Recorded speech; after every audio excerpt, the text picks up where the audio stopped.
Pessoal, Marcelo aqui. Além de estarmos todos os dias no YouTube com vocês, você também nos encontra no X, antigo Twitter, e também no Telegram, nos grupos GeopoMRS e Geodiscussões. Obrigado!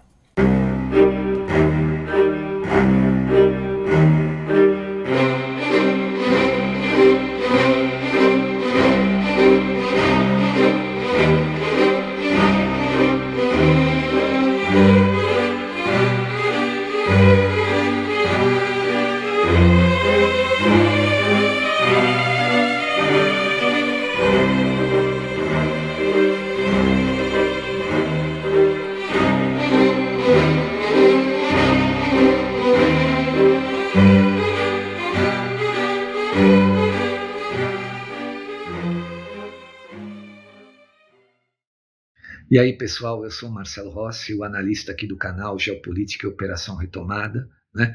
O nosso canal, apesar de receber doações, não tem conteúdo exclusivo para doadores, né? Todo o nosso material é aberto para qualquer pessoa. Portanto, os doadores o fazem por espontaneidade, tá bom?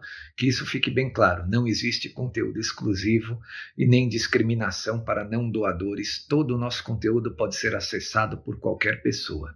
Muito obrigado a todos. Assistam aí a nova análise, espero que você goste. Valeu! E aí, pessoal, Marcelo Rossi, Geopolítica e Operação Retomada, voltando ao nosso canal. Hoje é uma terça-feira, né? Dia 2 de junho de 2026, né? Já estamos no mês de junho, hein? Volto a dizer, parece que foi ontem, né? E amanhã farão o quê? 6 meses praticamente que o Maduro foi pego, né? Foi no dia 3 de janeiro, passou janeiro, março, abril, maio, 5 meses que pegou o Maduro. Em menos de 5 meses estaremos escolhendo o novo presidente do Brasil, hein? O tempo está voando, correndo, né? E as coisas estão mudando numa velocidade não tão rápidas, né? Mas também não está tão lento, né? Como muita gente ainda proclama, né? Tem gente que me manda e-mail e fala, tá tudo muito lento. Mas a geopolítica e a história se movimenta de maneira lenta, né? As coisas não mudam de uma hora para outra, né? Eu sempre falo que não é pastel que você pede na feira e sai ali no balcão na mesma hora. E falando em mudanças, vocês sabem que o Brasil ele não tem embaixador norte-americano aqui, né? A embaixada norte-americana lá em Brasília, ela tem só um encarregado de negócios, né? Que naquela época que o Trump colocou as sanções comerciais lá contra o Brasil, as taxas, né? Não sanções, aquelas taxas altas no Brasil, tentaram conversar com o cara, mas ele não tinha, né, poder para decidir nada, né? Ele era só um encarregado de negócios, né? Não tínhamos embaixador no Brasil há um tempo, desde da época do Joe Biden, né? Então o que aconteceu ontem? O Donald Trump, presidente norte-americano, escolheu, né, ontem, segunda-feira, dia 1º, o novo embaixador para o Brasil. O que significa? Significa que o Brasil passou a entrar na agenda, né, dos Estados Unidos da América, já passa a ser prioridade agora, né? É aquilo que eu disse na análise de uns 3, 4 dias atrás, a grande tempestade que o Donald Trump está promovendo, né, a mudança, o desequilíbrio de poder da ordem globalista para a ordem soberanista, né, da non para nova, né, que o Trump está promovendo, que a gente chama agora de grande tempestade, né, ela está chegando aqui no nosso Brasil. E o Trump escolheu o novo embaixador brasileiro, eu vou falar dele aqui. Ele se chama Daniel Pérez, vamos lá, né? Ele é filho de cubanos como o Marco Rubio. E me perguntem qual é a visão que ele tem do regime cubano. Preciso falar? Não, né? É tão radical ou até mais do que o próprio Marco Rubio, né? E ele vai vir para o Brasil, meus amigos, meus caros inscritos. Ele virá para o Brasil.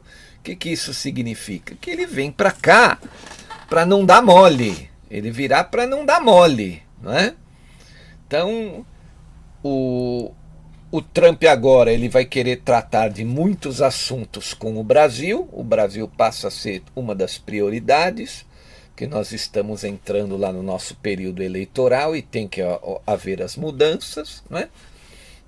E agora vai ter um embaixador com o perfil muito parecido com o Marco Rubio. Então, se o presidente brasileiro já estava achando ruim que o Marco Rubio era radical, né? Um tal de Marco Rubio, ele disse num comício ali, num convescote lá no Nordeste, né? Disse que era um tal de Marco Rubio, nomeou as organizações criminosas brasileiras como terroristas. Pois é, agora vem um tal de Daniel Pérez, que tem um perfil muito parecido com o Marco Rubio, para lidar diretamente com o Brasil, né? Então, se o presidente brasileiro não queria lidar com esse tipo de perfil, agora tem que lidar com dois.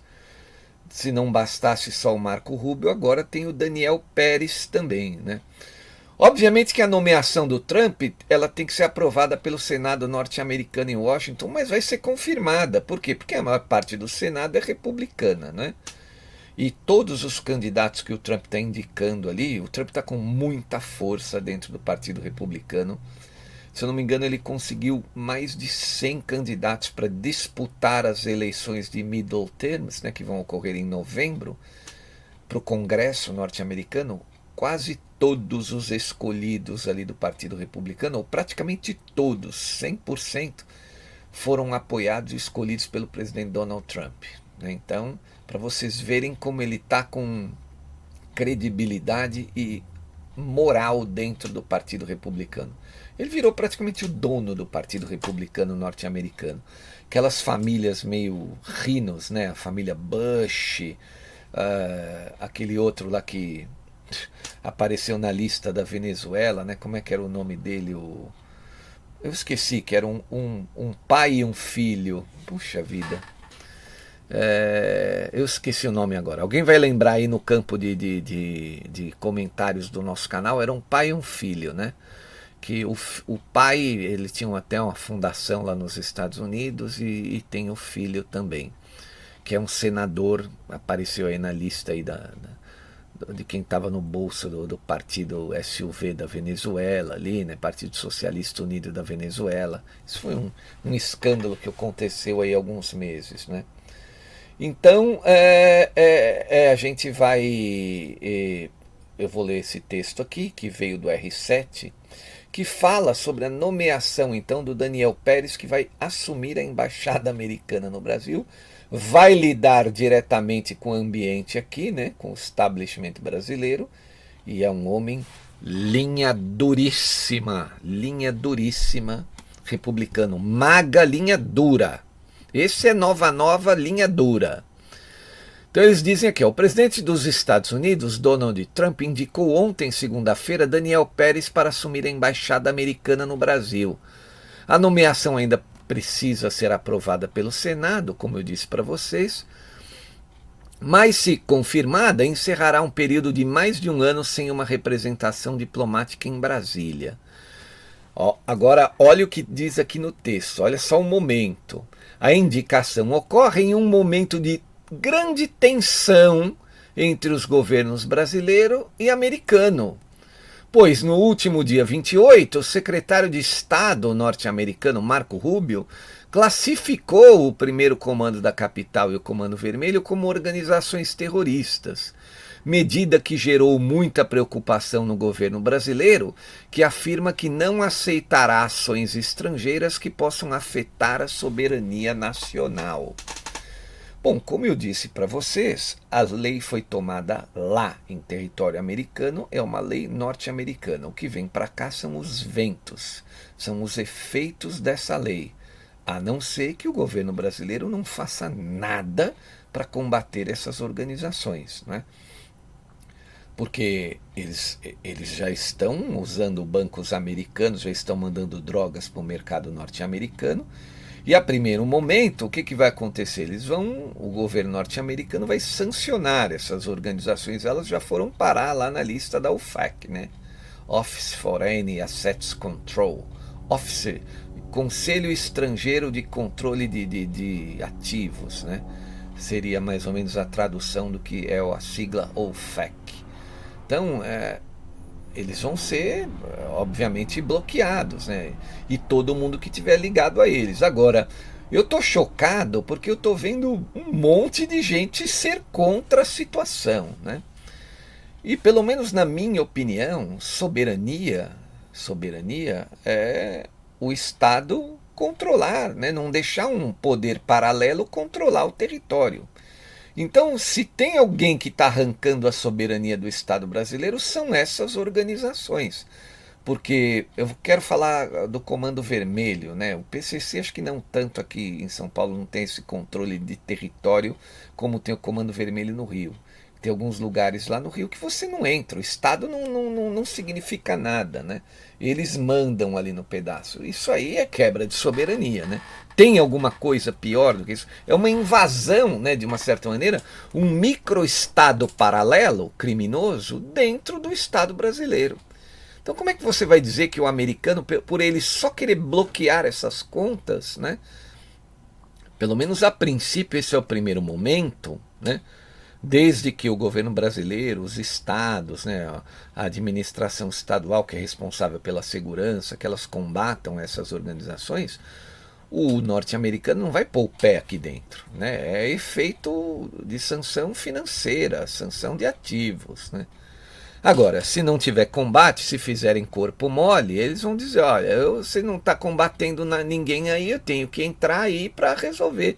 Mas aí é um segundo momento. Aí sim, ele poderia falar, não, mas isso aí é uma invasão de soberania. E isso eu nem acredito que os americanos fariam sem autorização do respectivo governo brasileiro ou dos estados, né? Porque não é guerra, não é declaração de guerra, né? Isso aí é diferente, não é uma declaração de guerra que você vai, entra, invade e não quer nem saber. Não é assim, né?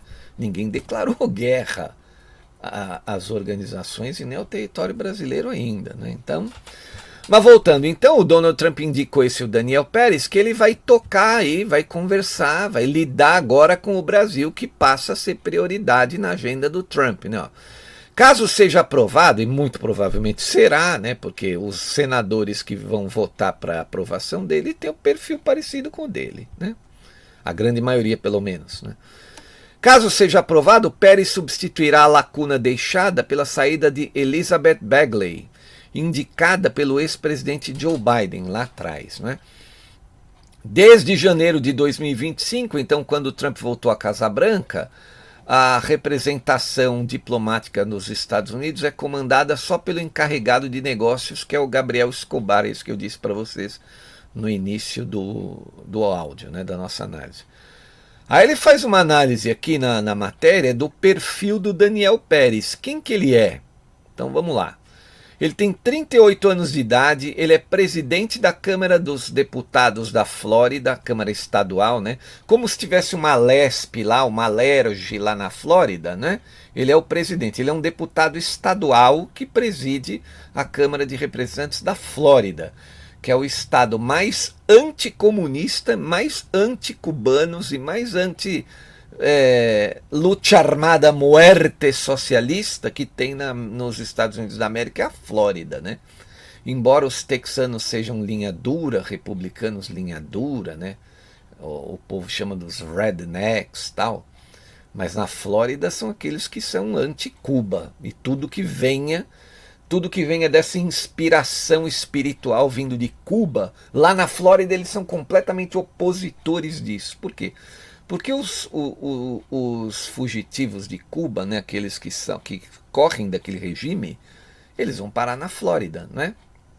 Porque ali tem o clima parecido, a distância é pequena, são, se eu não me engano, 130 milhas, né? Então, 90 milhas, 130, pouco mais de 130 quilômetros, a distância é pequena, então eles acabam ficando lá pela Flórida, né? Os dissidentes do regime cubano que se exilam de Cuba e vão para os Estados Unidos. Depois eles ficam mandando dinheiro também para as famílias, né? Eles participam de eventos ali pró, né?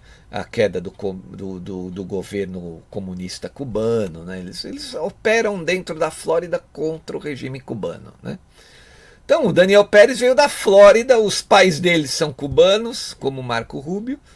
O cara tá com sangue nos olhos para querer, né, eliminar qualquer tentativa de se cubanizar, né, a América Latina total. Então, imagina com quem que o establishment brasileiro vai ter que lidar agora. É um perfil muito parecido com o Marco Rubio, não?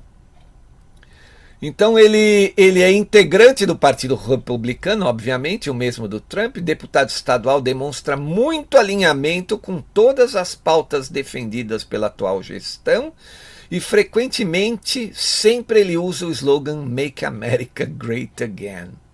Pois é, olha que beleza que o establishment brasileiro vai ter que lidar agora. Embaixador Daniel Pérez.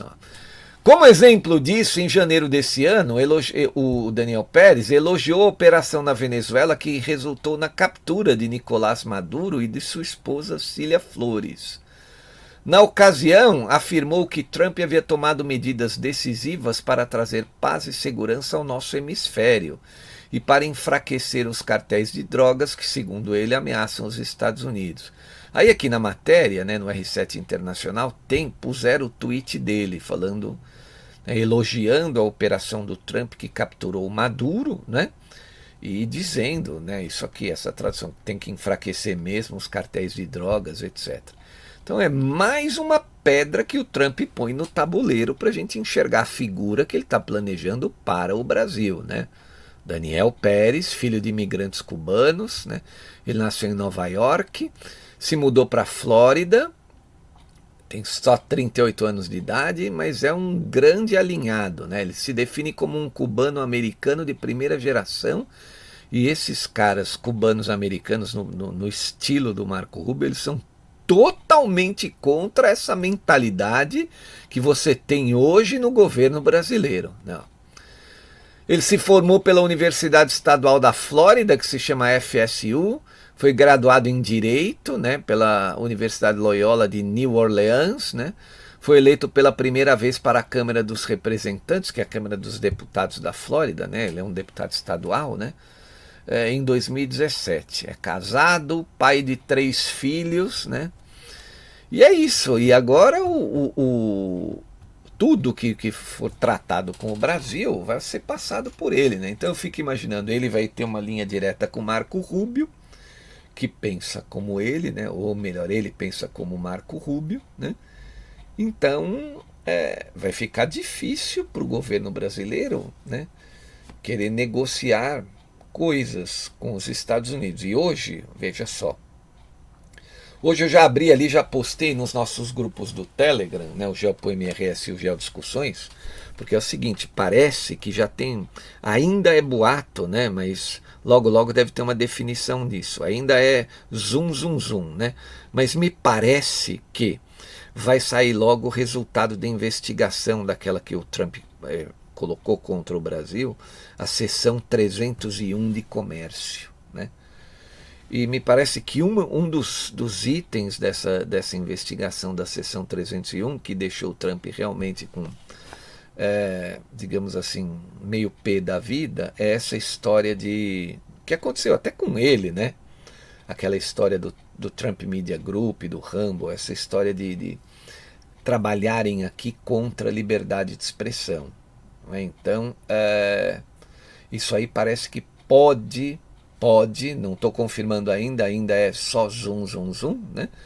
Mas deve sair logo a definição. Parece que vão aplicar uma taxa de 25% para todos os produtos brasileiros que forem entrar nos Estados Unidos por conta da investigação dessa seção 301. E esse é um assunto que vai ter que ser tratado e lidado com esse novo embaixador agora, junto com o Rubio, né? O Trump não vai se envolver, né? Ele é o presidente norte-americano, ele não vai se envolver com esse tipo de coisa, né? Então, eu acredito que vai ficar mais difícil para o governo brasileiro, parece que a cada dia está ficando mais difícil, né? Lidar com os norte-americanos agora, por conta desse perfil maga, forte, pesado dessas pessoas que são os responsáveis, os encarregados, né, de lidar agora com o Brasil. Então, e a gente está aí, vamos lá, vamos contar, vamos estar aí, junho, né? Junho não conta porque vai ter a Copa do Mundo agora, começa semana que vem, vai acabar no final de julho, desconta esse mês. Então vamos ter agosto, setembro, outubro, 3 meses praticamente, né? 3 meses e meio para a gente escolher o nosso presidente. A gente já entraria dentro do nosso período, até que eu posso dizer, de campanha eleitoral, né? Pré-campanha, campanha eleitoral, que é o período onde as coisas vão se intensificar aqui no Brasil, né? Essa guerra política, né? Como diz o próprio presidente brasileiro, né? Não foi isso que ele falou? Que a eleição vai ser uma guerra política, né? Então, é isso aí. Os americanos, de uma certa maneira, resolveram entrar nesse assunto, né? Porque, vamos ser sinceros, eles querem resolver a situação. Eles não querem mais o Lula aqui. Não é o Lula exatamente. Eles não querem mais gente com essa mentalidade pró-Cuba, pró-socialismo, pró-China, né? Qualquer um que fosse com essa mentalidade, eles não iam querer. Não é porque é o Lula, né? Então, obviamente, né, que eles vão trabalhar para eleger o opositor, aí, o Flávio Bolsonaro. Pensar de outra maneira seria inocência, assim como eles trabalharam, né? O Biden ali, o Deep State, trabalhou para eleger o Lula em 22. Não tem novidade para a gente aqui que temos informações melhores do que a grande parte da sociedade brasileira, né?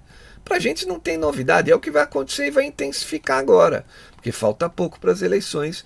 E, obviamente, o Brasil é um país mais importante da América Latina para o Trump, né? O país que tem que ser parceiro ali, não é? Então, começou.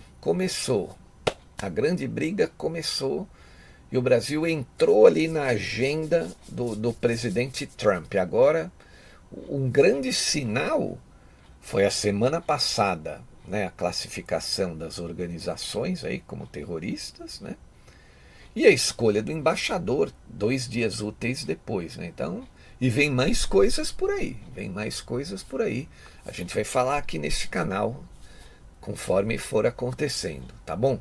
Então, muito obrigado a todos. Eu quero agradecer imensamente a todos que colaboram financeiramente com esse canal. Esse canal não é monetizado pela plataforma, né? Eles cismaram com a gente, acham que o nosso conteúdo é nocivo, né? E a única maneira da gente remunerar esse trabalho de 3 pessoas aqui no canal, né, é através dessas doações. Então eu estou sempre postando o número da conta no Bradesco e uma chave de Pix para você colaborar com qualquer valor. Tá bom? Agradeço imensamente a quem puder. Muito obrigado àqueles que já ajudam o canal. Agradeço também àqueles que compartilham as nossas análises aqui. Muito obrigado. Então é isso aí. Uma excelente semana para todos. Eu volto amanhã. Valeu, pessoal. Tchau. Marcelo Rossi aqui, muito obrigado por assistir a nossa análise até o fim. Espero que você tenha gostado e se gostou, por favor, compartilhe. Obrigado, valeu, até mais.